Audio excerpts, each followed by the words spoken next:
Cinema hall के लिए। जी।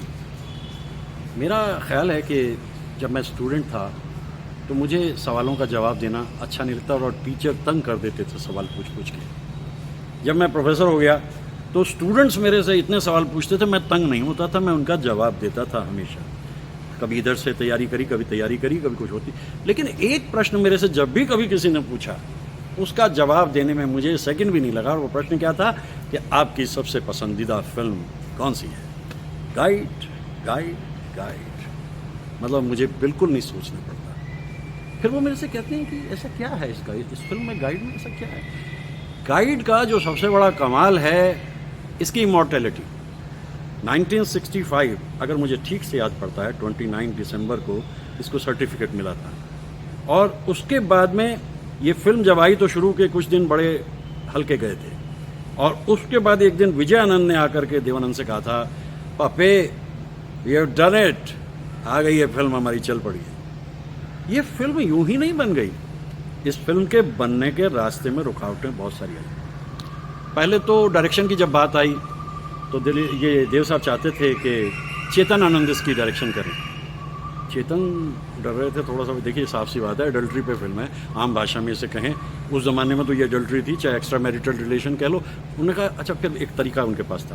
तो देव, मैंने लोन अप्लाई किया हुआ है पंजाब सरकार को, एक फ़िल्म बनानी है मैंने वॉर पे, अगर वो सेंक्शन हो गया तो फिर नहीं कर पाऊँगा, लेकिन अगर नहीं सेंक्शन हुआ तो फिर मैं। जब जानते थे कि उनका लोन सेंक्शन ना हो, ऐसा कैसे हो सकता है। लोन सेंक्शन हुआ, फिल्म हकीकत में चेतन साहब राज खोसला को लेना चाह रहे थे देव साहब। लेकिन राज खोसला के साथ दिक्कत ये है कि जो हीरोइन है वहीदा रहमान, उनको पुरानी कोई शिकायत राज खोसला से थी।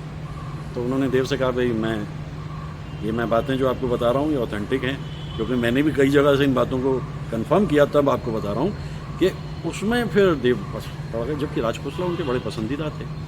अब उन्होंने कहा जाकर के अपने छोटे भाई गोल्डी को, जब तक कई फिल्म बना चुके थे, गोल्डी आर यू रेडी?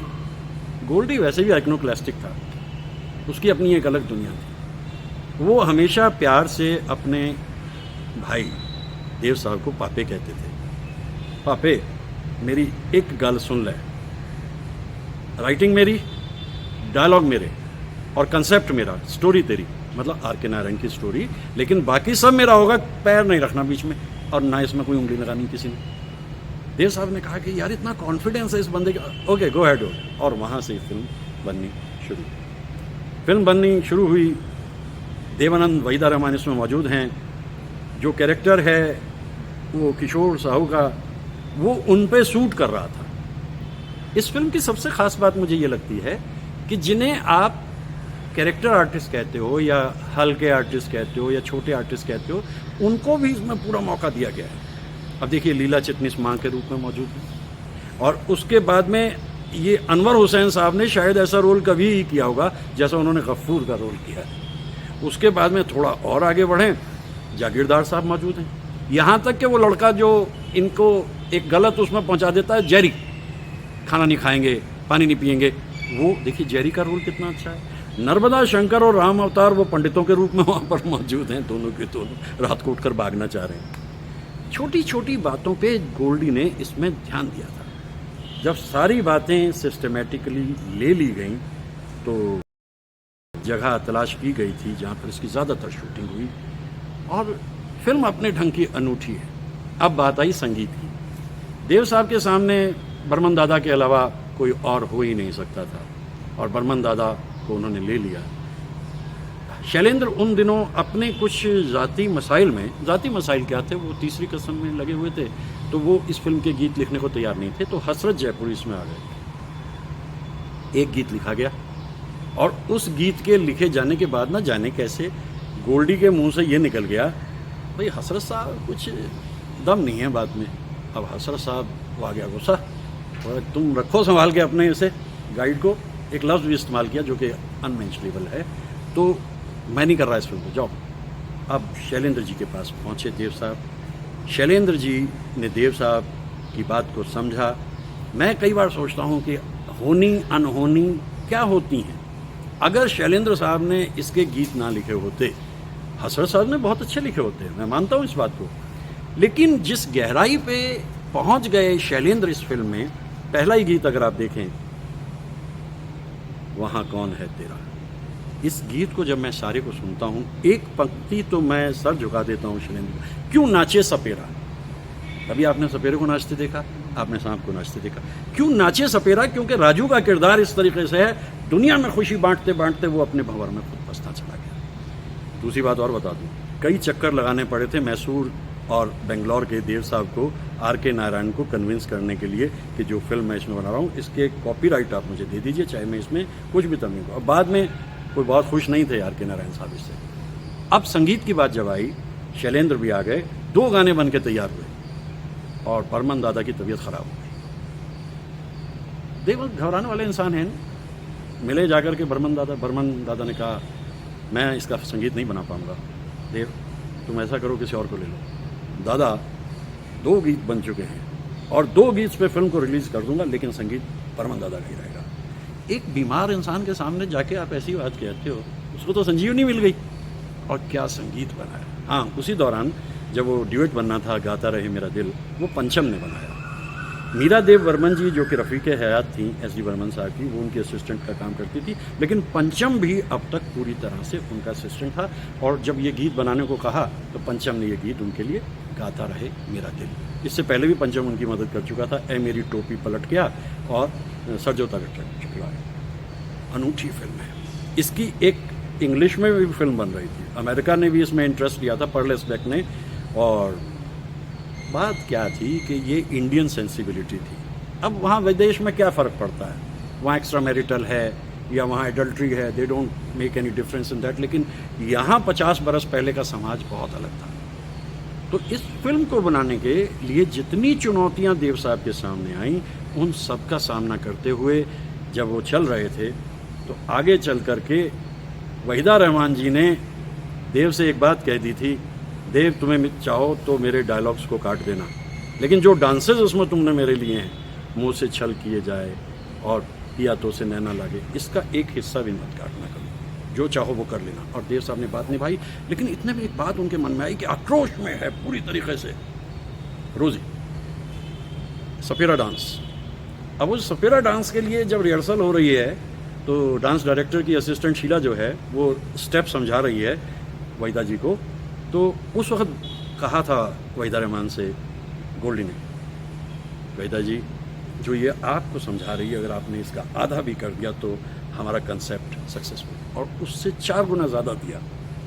उस गीत के अलावा उसमें जो धुन बनाई है, जो सपेरा ट्यून बनाई है बर्मन दादा ने, वो अनोखी अद्भुत है। मैं तभी आपसे जो बताना चाह भी रहा हूँ कि हर कोने में ये फिल्म मुकम्मल है। मेरा तो इससे ज़ाती जो कनेक्शन है वो ये है कि मेरी भांजी ने जब बोला देव साहब से कि मेरे चाचा ने मेरी आपकी ये फिल्म गाइड कम से कम 500 बार देखी होगी, तो देव साहब ने बड़े यूँ अचरज में कहा, get in touch with me right now. और वहीं फ़ोन करके, have you seen my guide 500 times. मैंने कहा देव साहब I have stop counting about this film because I see every time. मैं इसको मोबाइल में भी अपने रखता हूँ ताकि जब मैं फ़्लाइट में हूँ तो लाइब्रेरी में जा कर के इस फिल्म के कुछ हिस्से देख सकूँ। आखिर का हिस्सा देखिए, रोमांस भी है, सेपरेशन भी है और तसव्वुफ भी है। आखिर में जाके वही गीता का सार जो है वो इस फिल्म की जान बनता है। राजू ने दुनिया को खुश करने के लिए अपनी जान दे दी। एक सबक भी है इसके अंदर, जब आप देखें बड़े गौर से आपको देखना है कि राजू सांसें छोड़ रहा है, बारिश होनी शुरू हो गई है और लोग नाच रहे हैं। किसी को कोई फ़र्क नहीं पड़ता कि अंदर स्वामी के यज्ञ की वजह से ये हुआ। तो इस दुनिया की बेदिली का भी जिक्र इस तरीके से यहाँ पर किया गया कि अपनी खुशी के अंदर किसी के दुख को समझ जाना, जो समझ जाए वो इंसान, ऐसा होता कम है।